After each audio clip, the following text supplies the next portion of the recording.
बिस्मिल्लाहिर्रहमानिर्रहीम। अस्सलाम वालेकुम नाज़रीन, प्रोग्राम आप देख रहे हैं बाखबर और मैं हूं आपके साथ नाज़िया खान। जनाब, वफाकी बजट बराए माली साल 2024-25 पेश किए जाने के बाद पाकिस्तान स्टॉक मार्केट हमें तारीख की बुलंद तरीन सतह पर ट्रेड करती हुई नज़र आ रही है। कल की अगर मैं आपके साथ फिगर शेयर करूं तो हमने देखा मार्केट में हमें सेलिब्रेशन नज़र आई, बहुत ही पॉजिटिव मोड में हमें उसका इख्तिताम नज़र आया और मार्केट ने 76,000 से ज़ायद पॉइंट्स को स्कोर किया। आज कारोबार का क्योंकि आखिरी रोज़ था, आज पाकिस्तान स्टॉक मार्केट हमें 77,000 का जो साइकोलॉजिकल बैरियर है उसको अबूर करती हुई नज़र आई और तारीख की बुलंद तरीन सतह पर ट्रेड करती हुई नज़र आई है।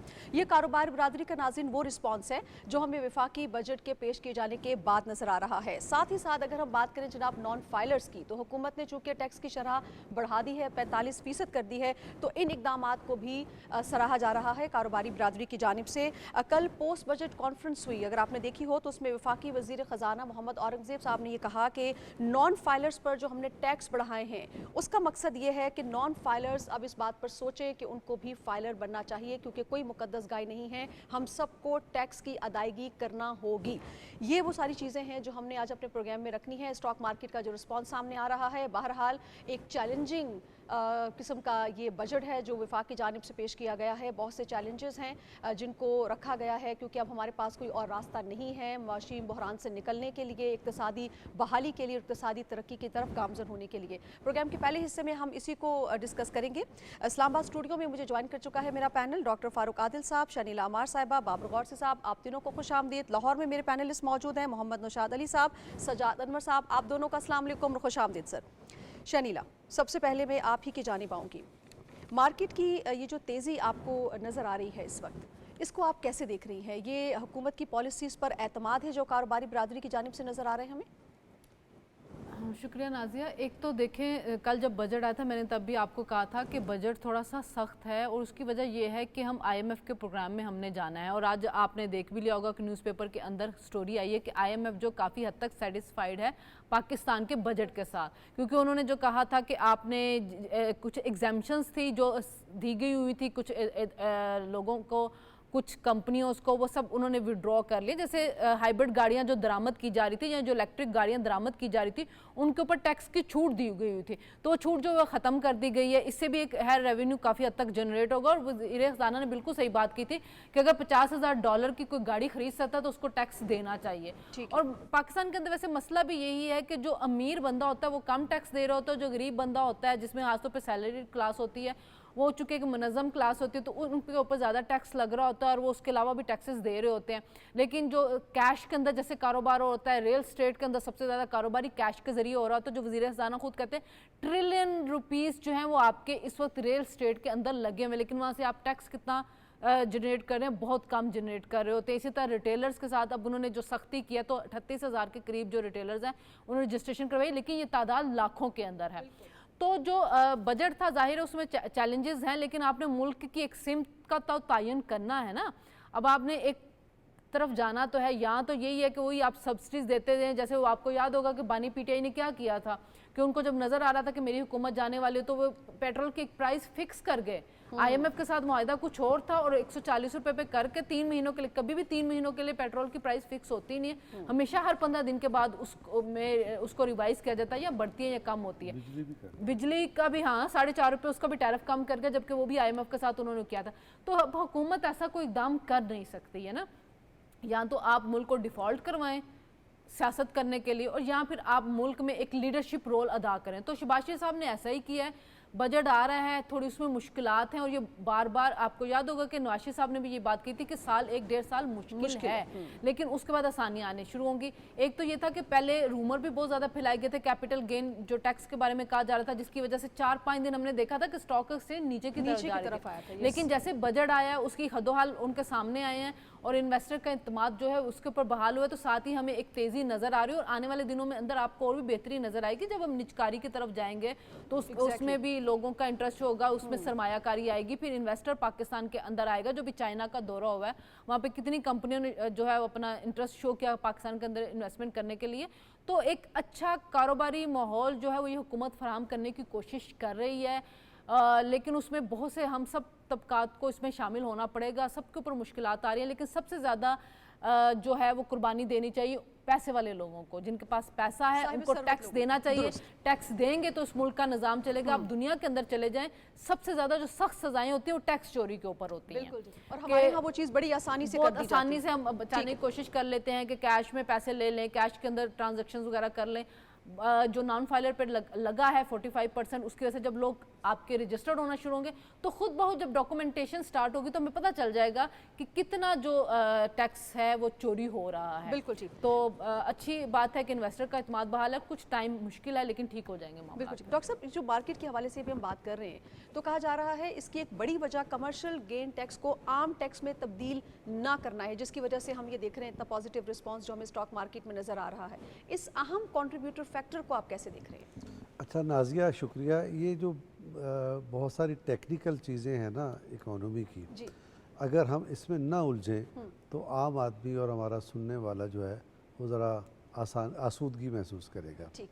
तो आसूदगी की बात यह है कि अगर आपका सरमायाकार जो है वो आसानी महसूस करता है और इस तरह के फ़ैसले होते हैं जिसके नतीजे में कारोबार पर दबाव कम से कम हो या ख़त्म हो जाए, तो उसके नतीजे में आपकी जो एतमाद पैदा हो जाएगा आपके कारोबार में और आपकी मईशत में। तो इसका ताल्लुक़ तो उससे है। और एक पहलू, दूसरा जो आपके सवाल का दूसरा आपने मुझसे नहीं किया लेकिन जो हम डिस्कस कर रहे हैं उसमें दूसरा पहलू ये है कि आपने ज़्यादा से ज़्यादा लोगों को फाइलर बनाना है। तो फाइलर बनाने के लिए ये अच्छा है कि आप इतनी उसको टैक्स की शरह इतनी बढ़ा दें कि लोग मजबूरन उस तरफ आएँ। एक तरीका तो ये है, लेकिन दूसरा तरीका इससे जो ख़तरनाक बात है कि लोग चोर रास्ते निकाल लेते हैं और चोर रास्ते निकालने वाले और उनकी मदद करने वाले कहीं आसपास ही होते हैं। मिसाल के तौर पर मैं परसों रात गया आपारा मार्केट में एक दुकान पर, तो वहाँ एक आदमी भागता हुआ बदहवासी में आया और कहा फ़लाँ साहब जो कोई दुकानदार था कि कोई FBR में जानने वाला है। उसने कहा क्या ऑफर टूटी है? फ़ोन की सिम बंद हो गई है, वो उसको ठीक कराना। जी जी जी। तो अब FBR में जान पहचान असूल कायदा तो ये कहता है कि वो जान पहचान हो भी तो कोई फ़र्क नहीं पड़ता, आपकी सिम ब्लॉक हो गई है तो आप फाइलर बन जाएं। लेकिन वो फिर भी एक चोर रास्ता तलाश कर रहा है। तो वो जो चोर रास्ता बंद करना है, एक तरीका उसका ये है कानून और ज़ाब्ता, और दूसरा तरीका ये है कि पब्लिक को आप कॉन्फिडेंस में लें। बड़ी ज़रूरी बात। और पब्लिक को कॉन्फिडेंस में लें, कारोबारी हजरात को कॉन्फिडेंस में लें। मैं फिर दोहरा रहा हूँ, एक दफ़ा पहले यहाँ कह चुका हूँ कि 1999 में जिसके बाद परवेज़ मुशर्रफ ने मार्शल लॉ लगाया है, उससे पहले गवर्नर हाउस पेशावर में सिंध के गवर्नर ममनून हुसैन जो बाद में प्रेसिडेंट ऑफ पाकिस्तान बने, उन्होंने एक कन्वेंशन बुलाया। आपको पता है कि वो कराची जो आपका वो ताजरों की तंजीम होती है उसके सदर थे, एक ज़माने में रहे, तो उनका पूरे मुल्क में राब्ते थे। उन्होंने बुलाया, कन्वेंशन हुआ, उसमें गुफ्तो शनीद हुई और 0.75 पैसा के एतबार से फ़ैसला हो गया। इससे पहले की इम्प्लीमेंटेशन होती, वो जो उसके कानून साजी होती और कोई SRO या जो भी कोई नोटिफिकेशन जारी होना था वो होता, ये बीच में परवेज़ मुशर्रफ आ गए और उन्होंने सारे किए किराए पर पानी फेर दिया। मेरी गुजारिश ये है आपके सामने भी और कौम के सामने भी कि इस तरह का कोई आप कन्वेंशन बुलाएं, स्टेक होल्डर्स उसमें मौजूद हों। उसमें बाज़ मैं जानता हूँ कि शरारत भी करते हैं, ख़ास तौर पर जो कराची रिटेलर्स के सरबराह हैं अतीक मीर साहब, उनका हमेशा पॉइंट ऑफ व्यू बड़ा नेगेटिव होता है और वो टैक्स की तरफ नहीं आते हैं। लेकिन इसके बावजूद आप उनको भी बुलाएं और दीगर लोगों को भी बुलाएं और बुला के उनके साथ गुफ्तगू शनीद करके चीज़ें तय कर लें। मैं ये समझ, ये तहफ़्फ़ुज़ात भी दूर हो जाएंगे, चीज़ें भी तय हो जाएंगी, लेकिन बेहतर है कि गले लगा के काम करें। बिल्कुल ठीक। आसान बना दें चीज़ों को। नौशाद साहब, सर मैं आपका पॉइंट ऑफ व्यू में जानना चाहूँगी सर, नॉन फाइलर्स की ही बात हो रही है तो 45% जो है वो टैक्सेस को बढ़ा दिया गया है, और ये भी अब कहा गया है कि बैरून मुल्क सफ़र पर भी उनकी पाबंदी होगी, माँ सिवाय हज और उम्रा के। फिर उनकी हम सिम्स वाले जो मामला थे वो भी देख रहे हैं कि उनको बंद किया जा रहा है, यानी कि उनको बाकायदा तौर पर पिनलाइज किया जा रहा है। इन इकदाम की बदौलत आपको लगता है कि अब वो सोचेंगे कि उनको जो है वो फाइलर की लिस्ट में आना चाहिए, ये इकदाम उनको मजबूर कर पाएंगे सर?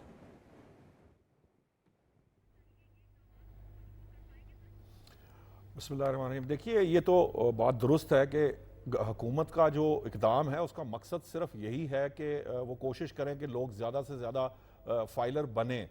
लेकिन हम ये देखते हैं कि ये जो अभी डॉक्टर साहब बात कर रहे थे कि हमारे यहाँ ये मिजाज है कि चोर रास्ते ढूंढे जाते हैं। अब चोर रास्ते जो बंद करने का ताल्लुक है वो हमेशा रेगुलेटरी अथॉरिटी से होता है, कंसर्न महकमे से होता है। एक्चुअली ये फेडरल बोर्ड ऑफ रेवेन्यू है जिसने इस चीज़ को इंश्योर करना है कि अगर फ़र्ज़ कीजिए हुकूमत ने एक पॉलिसी दे दी है, उस पॉलिसी की इम्प्लीमेंटेशन किस तरह से होनी है और उसे कैसे कामयाब बनाना है। हमने ये देखा है कि जो बहुत सारी ऐसी टैक्स पॉलिसीज़ माजी में भी आती रही हैं, ऐसे ऐलानात भी होते रहे हैं जिसके ज़रिए अगर उनके ऊपर इम्प्लीमेंट किया जाता तो आज शायद टैक्स पेयर्स की तादाद या फाइलर्स की तादाद इससे कहीं ज़्यादा बड़ी बेस होती। लेकिन हमारे यहाँ चूँकि ये मिजाज है कि हमारे यहाँ जो है वो चोर रास्ते ढूंढे जाते हैं, कोई तरीका ढूंढा जाता है, कोई जुगाड़ जिसे कहते हैं ढूंढा जाता है कि जिसके ज़रिए हम किसी तरह से उस अपने आप को डॉक्यूमेंटेड इकॉनमी का हिस्सा बनाने से बचा सकें। ये अभी स्टॉक मार्केट की बात हो रही थी, एक बात सिर्फ उसमें मैं ये ऐड करना था कि स्टॉक मार्केट बैरोमीटर होता है किसी भी इकॉनमी का। ये एक आम सी इस्तिलाह है जो दुनिया भर में जो आम मईशत से जुड़े हुए जो लोग हैं वो इसको इस्तेमाल करते हैं। और स्टॉक मार्केट से पता चल जाता है कि जो भी पॉलिसीज़ इकनॉमिक आ रही हैं मुल्क में मौजूद हैं, उनमें सरमायाकारों का क्या एतमाद है उसके ऊपर। और बजट के बाद, ये बजट से पहले जो अफवाहें थी उनसे जो बेरिश ट्रेंड आया था 4-5 दिन का, वो एक अलग बात है। लेकिन बजट आने के बाद ये जो हालिया 2 दिन की तेज़ी है ये बता रही है कि जो सरमायादार हैं उन्होंने बजट को अच्छे अंदाज में लिया है, उन्होंने इस बजट को मुस्बत लिया है। अगर ऐसा ना होता तो हमने माजी में देखा है कि वो बजट जिनसे सरमायाकारों का एतमाद मजरू होता हो या उस पर वो यकीन ना रखते हों या बजट में उनको प्रॉब्लम्स हों, तो हमने देखा है कि मार्केट के अंदर बड़ी तेज़ी से गिरावट आती है। लेकिन इस दफ़ा ये मार्केट में तेज़ी भी देखने में आ रही है क्योंकि वो एक कैपिटल गेन टैक्स का मामला है, डिविडेंड से मुतल्लिक था। और एक और पहलू उसका जो बड़ा इंपॉर्टेंट है वो ये है कि जब रियल स्टेट सेक्टर को, non documented real estate sector को जब आप डॉक्यूमेंटेड करने की कोशिश करते हैं और उस पर टैक्सेशन देते हैं तो वहाँ का जो इन्वेस्टर है उसके पास फिर एक अपॉर्चुनिटी स्टॉक मार्केट की ही रहती है। ये बेसिकली वहाँ से जो लोग डॉक्यूमेंटेड इकोनॉमी से निकल कर रियल स्टेट में नॉन डॉक्यूमेंटेड में काम करने की कोशिश करते हैं, उनका रास्ता जब बंद होता है तो वो बहालत मजबूरी फिर जो है वो स्टॉक मार्केट का रुख करते हैं। तो बेसिकली ये जो आपकी हालिया तेज़ी है ये क्लियरली इस बात को इंडिकेट कर रही है कि हुकूमत पाकिस्तान ने जो बजट दिया है उस बजट पे सरमायाकार ओवरऑल जनरल, ये किसी एक सेक्टर की बात नहीं है, ये किसी ट्रेडर की बात नहीं है, किसी इंडस्ट्रियलिस्ट की बात नहीं है, ये ओवरऑल जो आपका इन्वेस्टर होता है मुल्क के अंदर वो इस चीज़ को समझ रहा होता है कि मईशत जो मईशत के लिए पॉलिसीज़ तरतीब दी गई हैं या जो टैक्सेशन लाई गई है या जो स्टेप्स लिए जा रहे हैं उससे इन्वेस्टर जो है वो उसका एतमाद बेहतर हो रहा है। चूँकि वो बेहतर हो रहा है इसलिए वो अपनी इन्वेस्टमेंट जो है वो अब मार्केट में वो फ्लोट कर रहा है। तो जब इस तरह के मामलात हों तो ये कहा जा सकता है, इससे भी अंदाज़ा लगाया जा सकता है कि जो बजट दिया गया है वो मुतनासिब भी है, मुतवाज़न भी कहा जा सकता है। यकीनन उसमें कुछ सख्तियाँ हैं लेकिन वो सारी सख्तियाँ जो हमें नज़र आ रही हैं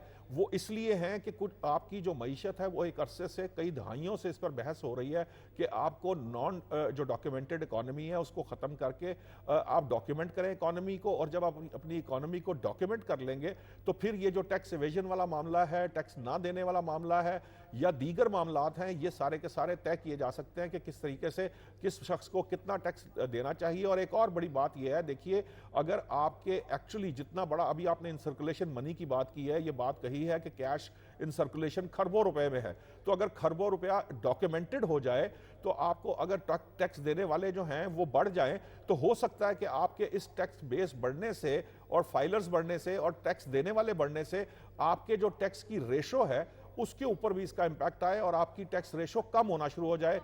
यकीनन ओवरनाइट नहीं हो सकती लेकिन अगर ये कल्चर परवान चढ़ जाए कि हर आदमी टैक्स दे रहा हो, तो कम से कम वो जो एक हेफ्टी किस्म के टैक्सेस लगते हैं या उनकी स्लैब्स बड़ी होती हैं, उससे आपकी आहिस्ता आहिस्ता जान छूटना शुरू हो जाएगी।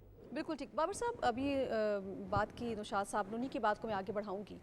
टैक्स का कल्चर फ़रोग़ पाना ये किसी भी माशरे के लिए बड़ा ही ज़रूरी होता है, क्योंकि सारी तरक्की का जो पहिया है वो आपके पैसे के गिर्द घूम रहा होता है। पैसा आएगा तो आप तरक्की करेंगे और पैसा देंगे तो मामलात चलेंगे।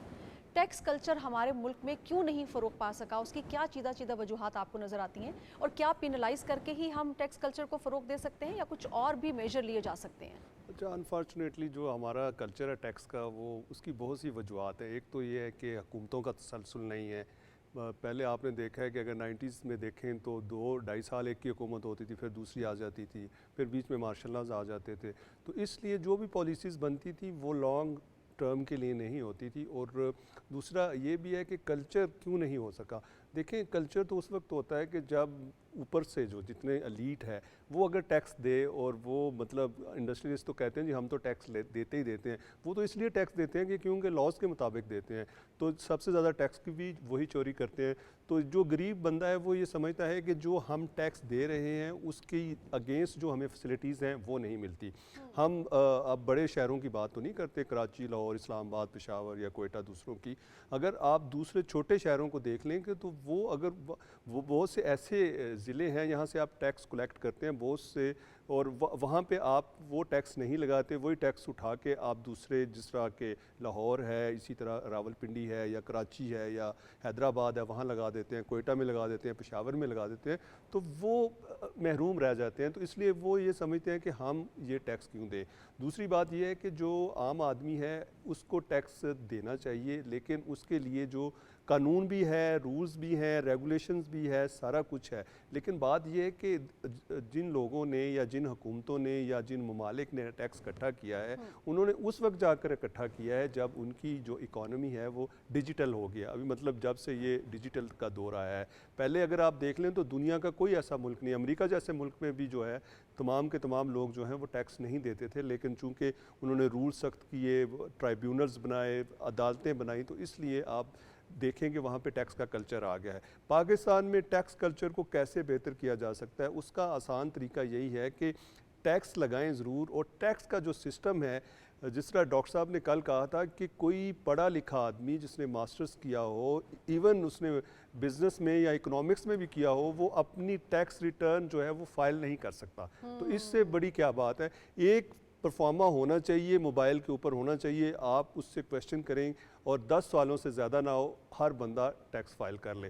और दूसरा ये है कि जो टैक्स फाइल कर देते हैं यहाँ पे, सबसे ज़्यादा जो है सवालात उनसे होते हैं, सबसे ज़्यादा पूछा उनसे जाता है, सबसे ज़्यादा जो है पूछा जाता है कि ये इनकम कहाँ से आई, ये इस बैंक में पैसा कहाँ से गया, आपने घर कैसे बनाया, आपने प्रॉपर्टीज़ कैसे बनाई। तो फिर आपको फील होता है कि ये मुझे तो टैक्स रिटर्न जमा नहीं करवाने चाहिए, डिस्करेज होता है। तो इसलिए इनकरेज करने के लिए इंसेंटिव्स भी हुकूमत को देने चाहिए कि जी इतना जो टैक्स देगा 10 करोड़ तक या 1000 तक भी अगर देगा, तो उसको ये इंसेंटिव्स होंगे। और ये कभी भी आप ज़बरदस्ती टैक्स नहीं ले सकते, ज़बरदस्ती आप करेंगे, आपके महकमे हैं, नीचे लोग हैं, बहुत से ऐसे लोग हैं जो पैसे बनाना चाहते हैं, तो वो आपके सिस्टम को कोलैप्स करा देंगे। बिल्कुल ठीक है। आपने जी प्लीज़। बाबर की बात को मैं आगे बढ़ाऊंगी कि जो टैक्स रिटर्न करने वाला फॉर्म है ना, वो बड़ा मुश्किल होता है, उसमें जो कोड लिखे हुए होते हैं ना, वो आम लोगों को नहीं समझ आते हैं। इसी वजह से भी लोग फाइलर बनने से घबराते हैं, क्योंकि आपको कोई ना कोई अकाउंटेंट चाहिए होगा जिसको आप पैसे देंगे और वो आपके भी आपके ऊपर रिटर्न एग्जैक्टली। तो ये मुश्किल चीज़ इसको आसान करना होगा फॉर्म को। बाबर साहब ने वो बात की कि अमेरिका में सिस्टम नहीं था। मेरा कुछ अर्सा वहाँ रहना हुआ, वहाँ पर मैंने लोगों से ये बात की कि आप लोग जो है वो टैक्स बड़ी खुशी खुशी देते हैं, हमारे यहाँ लोग नहीं देते। उनका ये कहना था कि जो हम टैक्स देते हैं तो फिर वो हमें नज़र भी आता है, जब आप लोग आते हैं ना, आप कहते हैं कि आपकी सड़कें ऐसी हैं, आपका माहौल ऐसा है, आपकी चीज़ें ऐसी हैं, तो टैक्स लेना अलग बात, और वो टैक्स लगता हुआ आवाम को नजर आए तो फिर एतमाद ज़्यादा बढ़ता है। बिल्कुल ठीक है, आगे चलते हैं। सजाद साहब, सर आप इसमें कुछ ऐड करना चाहें ज़रूर कीजिएगा। मैं ज़रा डॉलर की तरफ आना चाह रही हूँ। डी डॉलराइजेशन हमने देखी सर, और बड़ा तगड़ा हो गया था डॉलर। अब उसके हमने देखा कि पर काफ़ी हद तक उतरे जा चुके हैं। आज रुपए की कदर में 10 पैसे का इस्तेहकाम नजर आया है। ओवरऑल माली साल की अगर बात करें तो 9 रुपए का इजाफा हुआ है रुपए की कदर में। मजीद आपको डॉलर का डाउनफॉल नजर आ रहा है सर, और साथ ही साथ महंगाई को जो सिंगल डिजिट पे लाने की बात हो रही है, ऐसा मुमकिन हो सकेगा सर?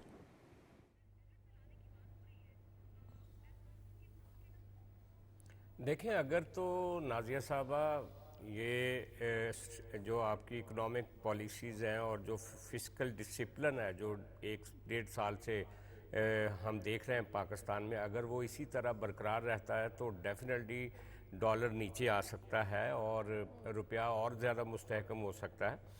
और इसी के साथ साथ जो आपने बाकी कहा कि उसके ये सारी स्टेबिलिटी आएगी, एक फिस्कल डिसिप्लिन के ऊपर लोगों को फेथ होगा तो इकॉनमी, तो आपको पता है कि कहते हैं ना कि ये जो इन्वेस्टमेंट होती है तो शाये होती है, जैसे ही ज़रा सी इंस्टेबिलिटी आती है तो लोग अपना सरमाया वापस खींच लेते हैं। ज़रा सा उनको पता चले कि अब चीज़ें ठीक हो रही हैं तो ज़्यादा इन्वेस्टमेंट्स आप देखते हैं। यही वजह है कि आज स्टॉक मार्केट में एक बेहतरी नज़र आ रही है इसके बाद कि उनको लगा, इन्वेस्टर्स को लगा कि जो स्टेट ने प्रॉमिस किए थे IMF के साथ वो पूरे हैं। IMF भी खासा मुतमईन है इस बजट के हवाले से, तो मैं समझता हूँ कि एक बेहतरी आएगी आने वाले दिनों में। लेकिन यहाँ जो दोस्तों ने बात की ना कि जो टैक्स है इसके लिए लोगों को मोटिवेट करने की ज़रूरत है, जबर नहीं करना चाहिए। तो मैंने देखा हर बजट में लोगों उसके जब भी तासुरात लिए जाते हैं, जो स्टेक होल्डर्स हैं, रिटेलर्स हो गए, प्रॉपर्टी बिज़नेस करने वाले लोग हो गए, बाकी सारे लोग, वो कोई भी तैयार नहीं होता। बल्कि आज एप्टमा का ये कहना है कि जिस तरह की टैक्सेस लगे हैं उसके नतीजे में टेक्सटाइल इंडस्ट्री बैठ जाएगी।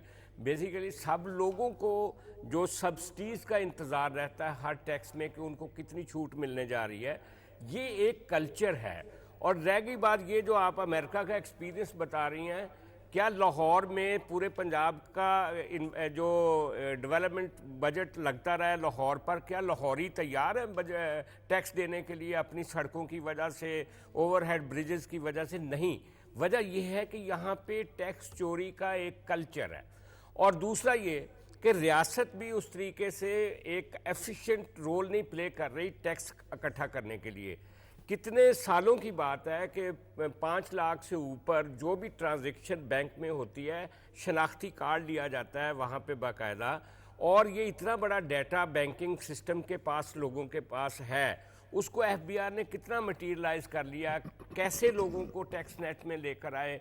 बिल्कुल ठीक। अब नाज़रीन, हम प्रोग्राम के अगले हिस्से की तरफ जाएंगे। यकीनी तौर पर जो सज्जाद साहब ने बात की है, जो बाकी पैनलिस्ट ने बात की, उससे एक चीज़ तो बिल्कुल वाज़ेह हो जाती है कि कोई भी हुकूमत ये नहीं चाहती कि वो ऐसा बजट दे जिससे आवाम बेचैन हो जाए या आवाम में जो है बदएतमादी पैदा हो जाए। काविश यही होती है कि मुल्क को सही डायरेक्शन में डाला जाए, उसमें हर बंदे को अपना हिस्सा अदा करना है, हर उस महकमे को काम करना है जिसके लिए उसको बनाया गया है और जिसके लिए उसको एक्सपेक्टेशन से बनाई जाती हैं, जो भी उसको टास्क दिए जाते हैं, तो इनको अदा करना बहुत ज़रूरी है। दूसरी जानिब हम सियासी माहौल में देखें तो वज़ीर आज़म हमें खासे मुतहरिक नज़र आ रहे हैं। कल उनकी एक इंतहाई अहम मुलाकात हुई है मौलाना फजलुर रहमान साहब से और उनकी रिहाइश गाह पर वो खुद तशरीफ़ लेके गए। इससे पहले हमने देखा कि सदर मुस्लिम लीग नून मोहम्मद नवाज शरीफ साहब भी बज़ाते खुद वहाँ पर तशरीफ़ लेके गए थे और उनके जो भी तहफ़्फ़ुज़ात थे या जो भी मामलात थे उनको सुना तो यकीन दहानी कराई। और कल भी वज़ीर आज़म ने मुलाकात की। कहा इस तमाम मामलात के अंदर जो सियासी मुहाज़राई हमें इस वक्त नज़र आ रही है, इसमें इस मुलाकात की क्या अहमियत है? दूसरी जानिब जब जो अपोजिशन है वो ये इत्तेहाद बनाए बैठी है कि हमने हुकूमत को टफ़ टाइम देना है, जबकि हुकूमत ये चाहती है कि वो आए मुज़ाकरात की मेज़ पर बैठें और जो भी मसाइल हैं वो मिल बैठ कर तय किए जाएँ। लेकिन अपोजिशन का हमें कुछ ऐसा मूड नज़र नहीं आ रहा है। होने क्या वाला है सियासी माहौल के ऊपर और किस तरह से ये चीज़ें आगे बढ़ेंगी,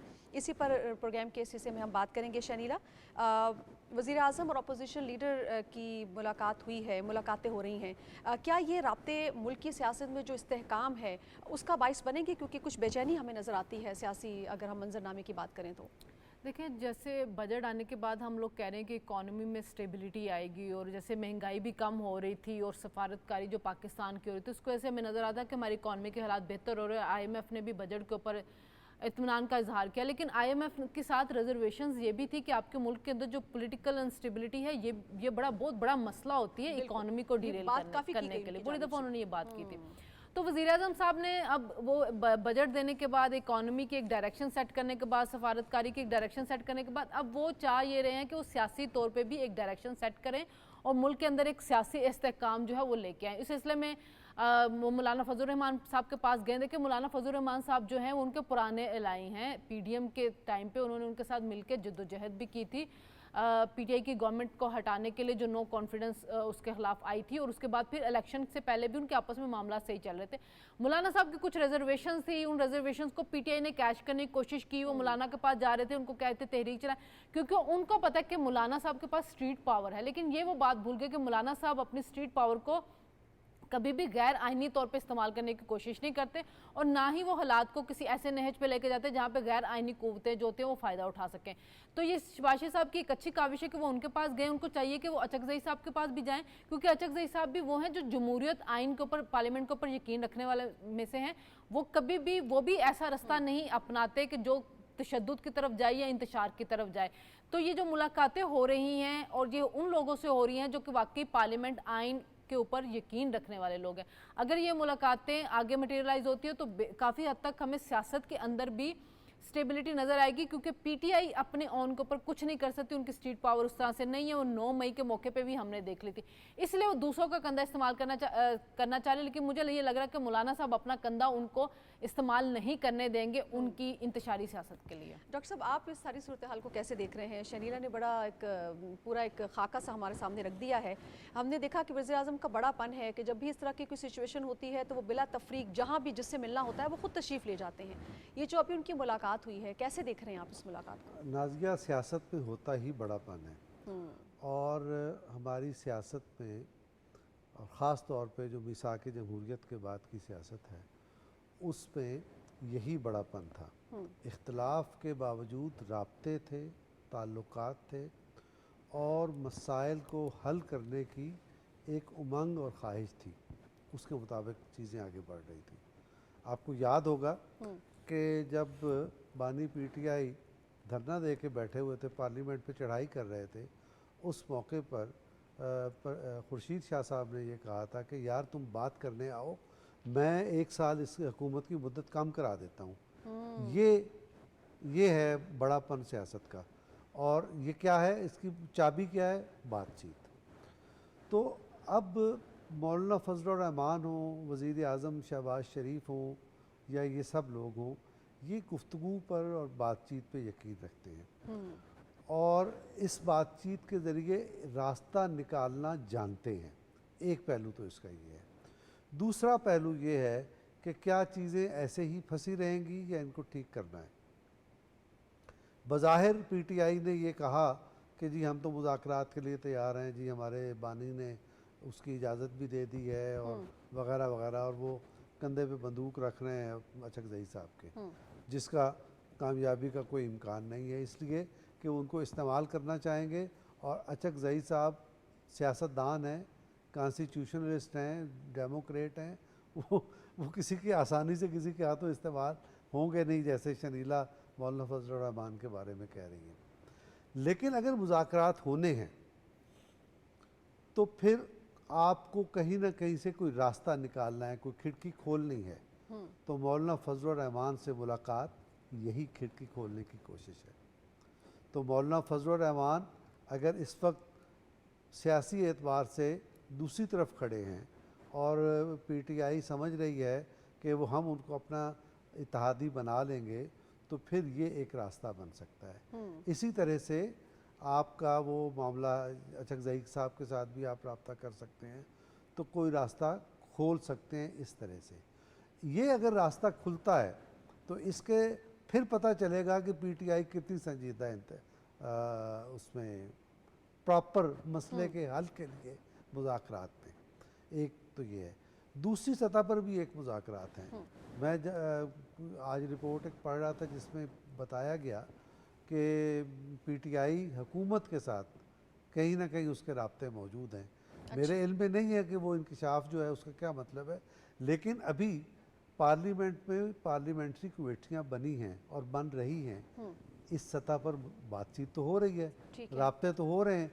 तो आप ये देखें कि गवर्नमेंट के इंगेज करने का प्रोसेस एक सतह पर पार्लियामेंट में जारी है, और उससे ऊपर सियासी सतह पर जैसे मौलाना फजल रहमान को इंगेज किया गया, और मौलाना फजल रहमान जो हैं वो लाख इख्तलाफ करें, लेकिन वो इंगेज भी होंगे, इंगेज करते भी हैं, اور وہ بات چیت پر یقین رکھتے उनका ہیں. तर्ज सियासत बहुत ان کا मुख्तलिफ है, طرز बिल्कुल। سیاست ہی یہ ہے. اور یہ دیکھیں کہ 1977 کے بعد سے جب ان کے والد مولانا مفتی محمود فوت ہوئے تو اس کے بعد سے وہ سیاست میں آئے ہیں. تو اس وقت سے لے کر آج تک ان کا وزن جمہوریت اور آئین کے حق میں ہے. تو اس وقت ہم یہ توقع تو نہیں کر سکتے کہ وہ آئین کے انہدام کا ذریعہ بنیں ٹھیک ہے، گے. ٹھیک ہے، سر، اور جی۔ حکومت جو ہے وہ اس وقت کانسٹیٹیوشن اور جمہوریت کے ساتھ ہے. تو اس طرح سے ایک راستہ کھولنے کی. بالکل شیرا صاحب کا پوائنٹ آ گیا. سجاد صاحب، وزیر اعظم جو ہے وہ ملاقات کر رہے ہیں مولانا فضل الرحمان صاحب سے. اس سے قبل بھی ہم نے دیکھا کہ محمد نواز شریف صاحب خود تشریف لے کے گئے تھے وہاں پر. یہ رابطے، یہ جو ایک مفاہمت کا راستہ ہے نکالنے کا جو ذریعہ وزیر اعظم دیکھ رہے ہیں، یہ کیا اپوزیشن کو ڈائجسٹ ہو جائے گا؟ کیونکہ اپوزیشن تو صف آراء ہو رہی ہے حکومت کے خلاف، بڑی تیزی کے ساتھ محاذرائی کے لیے جمع ہو رہی ہے کہ اس سے بھی بات کریں گے، اس سے ہی بات کریں گے، اور عید کے بعد جو ہے وہ حکومت کو ہم بتائیں گے کہ اتحاد کیا ہوتا ہے. تو یہ ملاقاتیں ڈائجسٹ ہو جائیں گی؟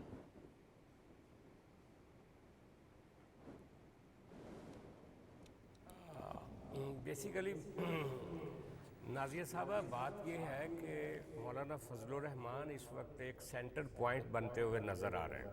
ایک طرف گورنمنٹ ان کے ساتھ رابطے میں ہے، میاں نواز شریف صاحب نے ملاقات کی، اس کے بعد شہباز شریف صاحب ان سے ملے، آج وزیر داخلہ صاحب جو ہیں وہ بھی گئے ان کے پاس، اور اسی طرح پی ٹی آئی کے لوگ ان کے ساتھ رابطے میں ہیں، ان کی ملاقاتیں پی ٹی آئی کے ساتھ بھی ہو رہی ہیں، اور پیپلز پارٹی کے چیئرمین بلاول بھٹو بھی مولانا فضل الرحمان صاحب سے ملے، اسٹیبلشمنٹ بھی کسی نہ کسی وایا سے مولانا فضل الرحمان صاحب کے ساتھ رابطے میں ہیں.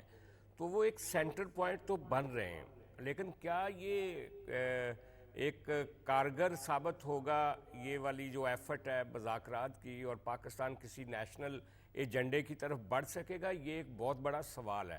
اور اس کے لیے میں سمجھتا ہوں کہ جو پی ٹی آئی کی اپنی سیاست ہے، اور وہ یہ کہ یا ہمیں اقتدار ملے یا پھر وہ اقتدار میں آ کے بھی اپوزیشن کرتے ہیں، اپوزیشن میں بھی اپوزیشن کرتے ہیں.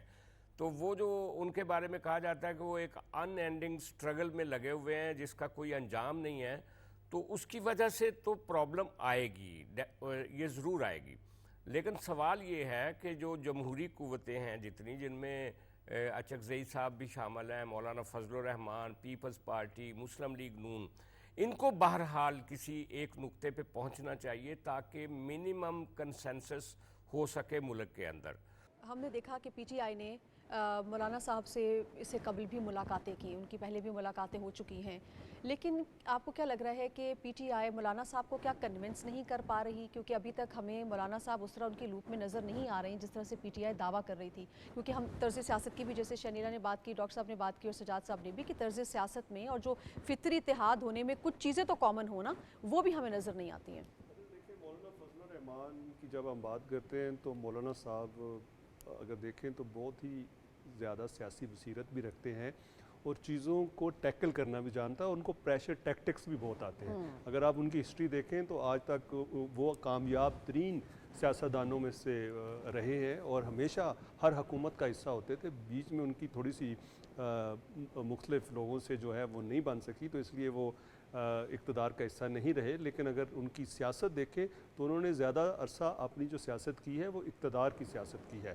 تو ابھی جو ہم بات کرتے ہیں کہ عمران خان کو ایک چیز نظر آ گئی ہے کہ اڈیالہ جیل کو جو رستہ جاتا ہے باہر آنے کا وہ پارلیمنٹ سے ہو کر جاتا ہے، اور آئی دیر میں ہے سمجھ. تو اس لیے جو ان کے پریزیڈنٹ ہیں، جو ان کو بنایا ہے گوہر صاحب کو، انہوں نے کہا کہ ہم مذاکرات کے لیے تیار ہیں.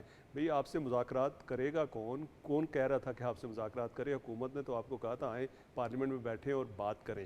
تو اس وقت تو آپ کہتے تھے جی ہم بات نہیں کریں گے.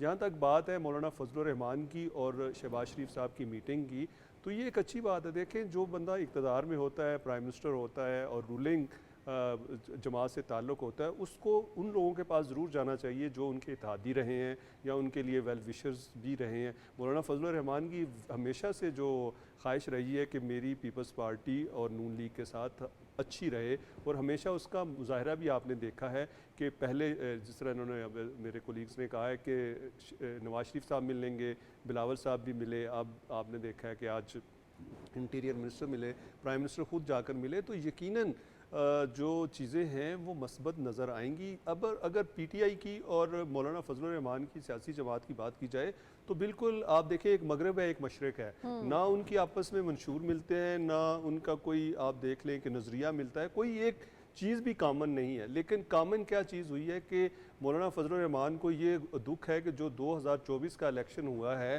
اس میں ان کو وہ سیٹس نہیں ملیں۔ دیکھیں جی سیٹس تو آپ نے خود جیتنی ہے، عوام نے ووٹ دینے، اگر عوام نے آپ کو ووٹ نہیں دیے تو اس میں نواز شریف کا کیا قصور ہے، اس میں شہباز شریف کا کیا قصور ہے، اس میں زرداری صاحب کا کیا قصور ہے، یا اس میں دوسرے لوگوں کا کیا قصور ہے؟ لوگوں نے ووٹ دینے تھے، جو ووٹ آئے ہیں وہ آپ کے سامنے ہیں، تو وہ ان کو تھوڑے شکوے شکایت ہیں، لیکن جب کوئی آپ سے ناراض ہوتا ہے تو آپ ان کے پاس جاتے ہیں تو شکوے شکایت جو ہیں وہ بھی دور ہو جاتے ہیں۔ اور اس کے علاوہ اگر آپ دیکھیں جو اچک زئی صاحب کی بات ہے، اب دیکھیں عمران خان کو اپنی کسی بھی پارٹی کے کسی بھی ایم این اے کے اوپر، کسی بھی لیڈر کے اوپر اعتماد ہی نہیں تھا۔ وہ سمجھتے تھے کہ جو میری ایم این ایز ہیں یا میری لیڈرشپ ہے وہ جا کے بات ہی صحیح طرح نہیں کرتی، انہوں نے اچک زئی صاحب کو لے آئے۔ اب اچک زئی صاحب وہ بندے ہیں جو اینٹی اسٹیبلشمنٹ ہیں اور ہمیشہ اداروں کے خلاف بات کرتے ہیں، تو ان سے مذاکرات کیسے کریں گے؟ یہ بھی ایک بہت بڑا سوالیہ نشان ہے۔ اب آپ کیسے کریں گے کہ جو ایک انسان ہے جس نے ہمیشہ سے ہی بچپن سے رکھ کے ابھی تک تمام جتنے ادارے ہیں ان کے اوپر تنقید کی ہے، اس کو آپ نے بنا دیا چیئرمین کہ یہ جو ہے جا کے مذاکرات کریں گے، تو پی ٹی آئی بیسیکلی مذاکرات کرنا نہیں چاہتی، وہ چاہتی ہے کہ اپنے مفادات لیے جائیں اور پارلیمنٹ میں کمیٹیز میں بھی حصہ لیا جائے ہر جگہ سے، اور جو دوسرے ایم این ایز بن کے آئے ہیں وہ ایسے ایسے لوگ بھی آگے ہیں جن کو تو لوگ جانتے بھی نہیں ہیں اور انہوں نے پتہ نہیں اگلی دفعہ آنا ہے کہ نہیں آنا، تو اس لیے ان سے وہ فیصلے نہیں ہو پا رہے۔ ٹھیک ہے نوشاد صاحب، سر معاشی استحکام تو ہمیں بتدریج نظر آ رہا ہے، دھیرے دھیرے ہمیں اپنے راستے کی سمت بھی نظر آ رہی ہے اور اقدامات بھی نظر آ رہے ہیں، یہ سر سیاسی استحکام ہمیں کب تک نظر آئے گا؟